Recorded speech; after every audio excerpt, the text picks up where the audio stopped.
Life is often analogized to a roller coaster ride. There will always be ups and downs. Everyone experiences high and low moods. However, a small group of people experience these ups and downs in such extremes that it prevents them from being able to function normally. People who exhibit these extreme fluctuations can be diagnosed by a medical professional as having bipolar disorder. Bipolar disorder is a chronic mental illness that affects around 2% of the US population. It is also the sixth leading cause of disability in the world. Unfortunately, mental illness is heavily stigmatized, and some people don't recognize it as a disability. Mental illness is often viewed as something less serious than a physical health problem. But about 1 in every 4 persons diagnosed with bipolar disorder will attempt suicide in their lives. Of the people who attempt suicide but live, 50% will attempt suicide again.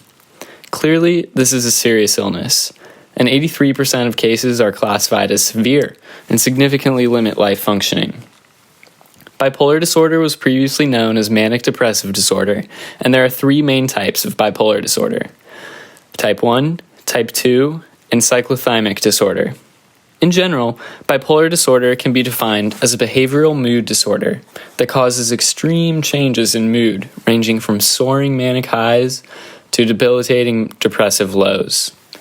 Bipolar type 1 does not necessarily require periods of depression to be diagnosed, but it does involve extreme manic highs, often lasting longer than a week and commonly resulting in hospitalization. During a manic episode, a person might experience excessive euphoria, an exaggerated sense of well-being, decreased need for sleep, racing thoughts, poor decision-making, reckless actions, and most severely, psychosis, involving delusions, hallucinations, and paranoia. Bipolar type 2 involves a milder form of mania, known as hypomania, in which manic symptoms are less severe and shorter lasting. Bipolar type 2 also involves periods of depression. These depressive episodes can last anywhere from a few weeks to a few years. Depression can cause hopelessly low moods, loss of energy, loss of pleasure, changes in weight, decreased or increased need for sleep, and suicidal ideation. Cyclothymic disorder is a milder form of bipolar disorder and involves mood swings which are not severe enough to be classified as depression or mania, but still inhibit life activities. These are some basic characteristics of bipolar disorder, though this illness can take many forms depending on the person.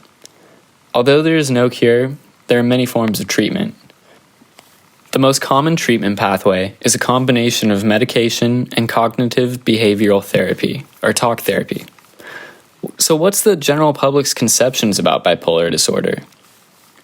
A study in 2015 analyzed the DNA of 86,000 people looking for genes that increase the risk of bipolar disorder.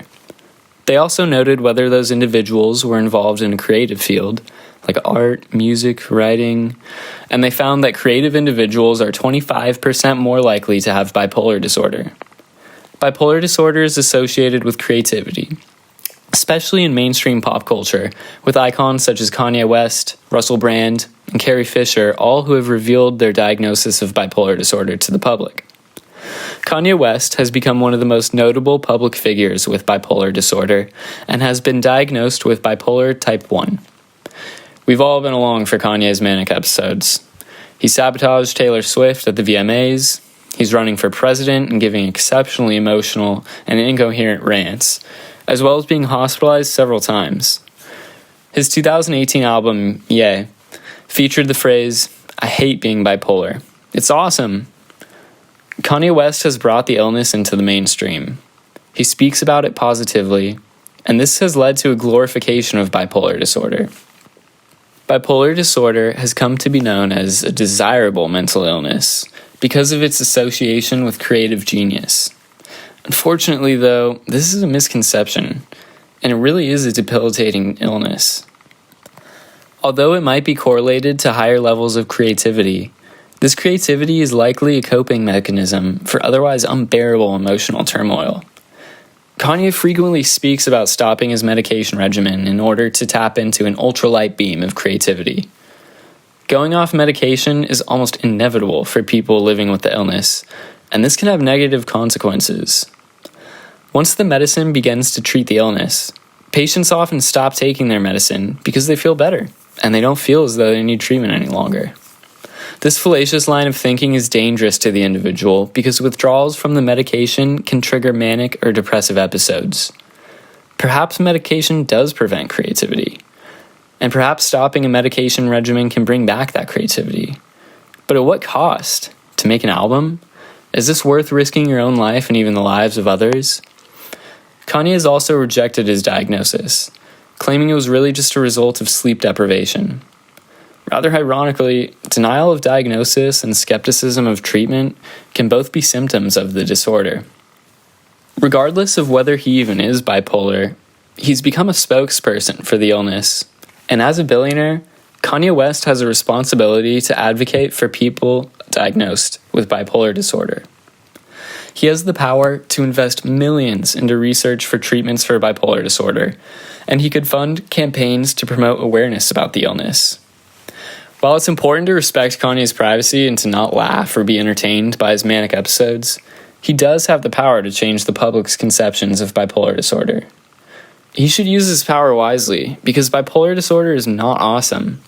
And though it shouldn't be hated, people suffering from this illness need to be treated with compassion and support. And Kanye really isn't providing either of these.